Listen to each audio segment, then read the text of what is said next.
And that one's good.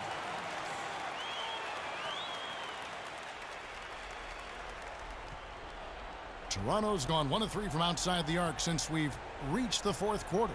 Three-pointer, and down it goes. Three-pointer falls in from Palmer. Big Daddy's got 46 points. Pistons trail by 17.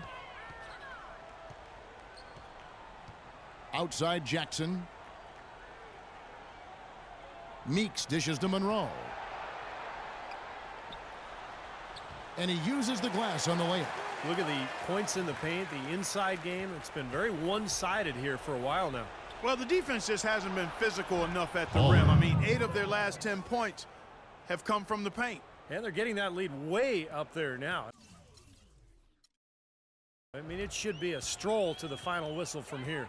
Yeah, this late in the game, it'd be almost impossible for them to blow a lead like this. Jackson drives in, and it's blocked by Palmer. Well, what we saw here tonight is, one team just had everything going for it, and the other didn't. Huge margin of victory for the Raptors. It's tough to put your finger on the deciding factor in this one, but I'd say that the shooting accuracy made the difference. Shot quality and better overall shooting. And so it'll boost this year's win total for them to 29. They will walk out of here riding high today. Big win over a conference foe that they split their previous 2 meetings with. Steve, one more game left against them, and there's no doubt they can build off this win and beat them a third time. And what a huge standout performance it was for Big Daddy. Every time he shot it seemed like it was just going to drop in, and nobody was surprised.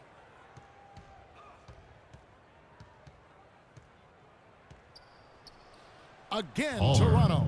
Well, guys, tonight they came in here and really dictated the terms of the engagement, which is very difficult to do as the visitors. You're right. That's not usually the way things work in the NBA. It's a great win, and no question, it's going to be a happy plane ride out of here.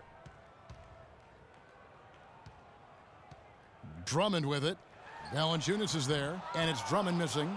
And the fadeaway was about his only option there. Really good defensive position. Here's Big Daddy. There's a screen. Back to Lowry. Pass to Palmer. From deep. It's in.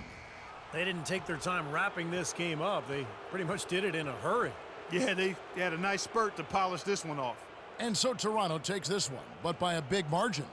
Not much to be critical of with this win, Clark. Not at all. I mean, they showed up not just to play. They showed up to give great effort and to win, and they did both.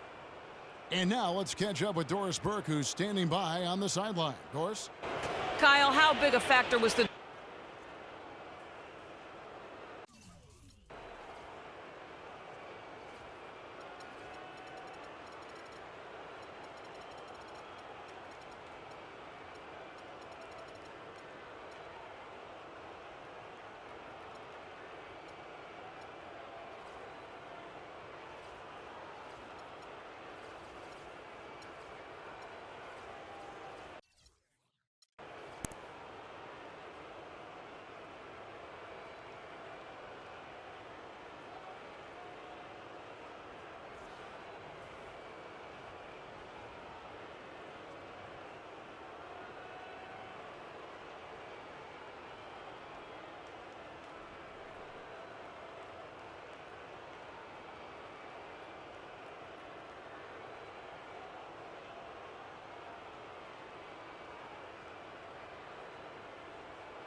The Raptors look to take charge at the air.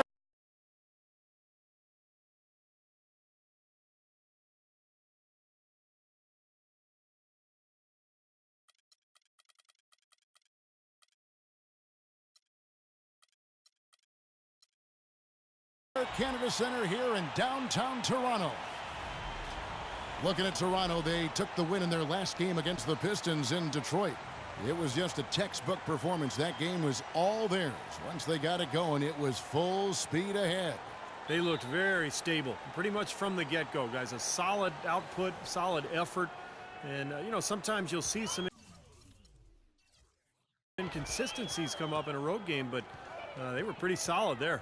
I was very impressed with the balance they displayed, guys. Different people carrying the load, scoring, making assists, unselfish play. Everything was working for them to get that victory.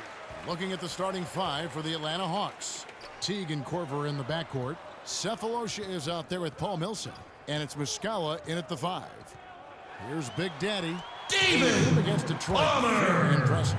And he came off that screen. The defense just couldn't get over the top. Beautiful play. Yep, and without a hand in his face, he's going to bury those. Now here's Teague, coming off a solid outing against Charlotte. Kicks to Sefolosha. To the left side wing. Here's Korver for 3. That's good.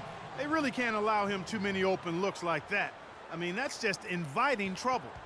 Toronto with the ball. They beat the Hawks during their last encounter in Atlanta. Seemed like they hit every big shot they had in that game. Kevin, their offense was clicking, but really clutch in big moments. That's ideally the way you want it to unfold on the road, Steve. Don't even give the fans a chance to get into the game. Here is Korver after the Raptors pick up 2. The Hawks working the ball around. Teague kicks to Millsap. And that comes off the assist by Jeff Teague. Don't take your eyes off of him because he can make plays from multiple spots on the floor. Put the isolated cam on him. Here's Palmer. Drills the three-pointer. Big Daddy's got his 3rd bucket of the night. It's going to be tough for the defense today. If he's got his A game rolling here tonight, we'll see. Here is Korver. DeRozan defending. Korver dishes to Teague. Inside, here's the hook. Bank shot, no good. He probably tried to do a little too much there. That was good defense. Here's Palmer. And the Raptors hit again from deep. He has really put his foot on the pedal this quarter, doing a tremendous job leading their offense. Lowry against Teague. Right side Teague. Right side Teague. Just 5 on the clock. The Hawks need to get off a shot here. They get it again. Pass to Korver. He feeds it to Sefolosha.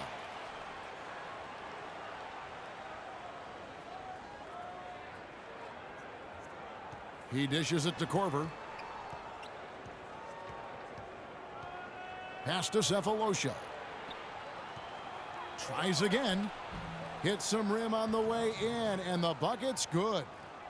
Teague's got his first basket. You can't give him that shot. I mean, a few open looks are all it takes, and he can really get rolling. Here's Palmer. Paul Millsap with the rebound. You know, even though he missed that one, great shooters have a way of feeling when they've got enough room to pull the trigger. Yeah, not enough defensive coverage there to prevent him from firing that time, but yeah, I think if he's open, he's got to let that thing fly. Sefolosha with it. Guarded now by Patrick Patterson. The feed now to Millsap.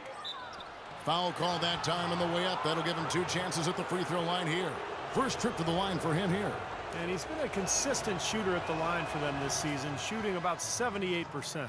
You know, there's been some improvement in his free throw shooting this year. His percentage has taken a little jump compared to last season. Mike Scott's checked in for the Hawks. Toronto's gone 2 or 3 from deep so far in this game. Lowry passes to Palmer. Teague on the double team. Back to Lowry. It's tipped. Now here comes Teague leading the break.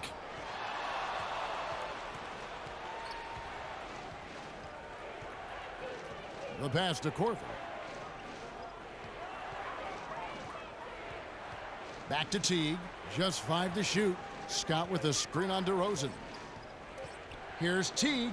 Finds the bottom of the bucket from 13 feet out. Teague's got his second bucket of the game to go. Well, Clark, we've seen the lead change hands quite a bit in this one. Yeah, we sure have. I mean, it's been a bit of a windshield wiper game. I mean, back and forth, the lead has gone 5 times, so no one in clear control yet. I think both teams feel like they can win. They both have confidence. So we'll see which team can kind of ride the momentum and take control of this game. And there's the call on Kyle Lowry. That's his first foul. Tough call there and a tough break for the defense. But, you know, I think you could still see him kind of sliding in there. I don't have a problem with the call. Here's what Toronto's going with right now. Johnson, he's checked in for Jonas Valanciunas. Johnson comes in for Patrick Patterson. Ross, he's checked in for DeMar DeRozan. And Lewis Williams subbed in for Kyle Lowry. Boy, a nice tip in to salvage the points from the missed shot and made it work. It did, yeah. And those second chance points, Clark, they do add up. Yes, sir. They sure do. That's why boxing out is so important defensively. You can't just let a guy get to the rim and not put a body on him. Atlanta's gone 1 of 3 from beyond the arc so far in the game. And Mack kicks to Scott. Makes it off the glass. And these two teams continuing to trade blows like heavyweights in the middle of the ring. So many times tonight the energy in this building has gone from one way to the other. Johnson with a screen on Bellamy. Here's Oh, ridiculous. What a move. Tore it down that time.